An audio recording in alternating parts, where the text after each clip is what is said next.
Elsa lui a mis le challenge de guider 4 autres filles qu'elle-même. Un bon challenge sur le papier, très bien. En théorie, nickel. En pratique, j'aurais aimé des pas plus longs. En rythme, c'était vif, et c'est ce qu'on veut en cha-cha. Oui. Surtout sans rythme, hein. Donc Oui. du coup je le dis plus. Vu que... Bah, on le dit plus, mais pour un cha-cha, moi je tiens quand même à le Ok. préciser parce que c'est quand même une danse assez rapide. Tu perds rapidement le rythme en D'accord. cha-cha. Après, il y avait énormément d'énergie très bien canalisée.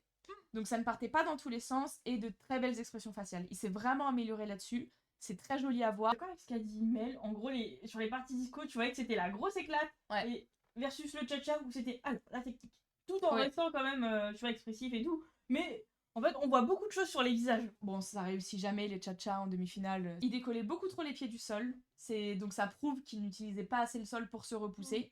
Ce sur quoi j'ai tiqué, c'est les assemblées. Il n'y en avait pas. Et alors, avant d'écouter tes observations et de faire des débriefs, j'avais jamais fait gaffe. Et maintenant, c'est vrai que quand du coup les pieds sont pas assemblés, et bah c'est pas beau. Mais maintenant je le vois et je me dis oh non. Tu vois, avant j'étais innocente, tu vois, c'était pas. Non mais genre en fait là c'est juste là genre 2-3 fois où je l'ai vu.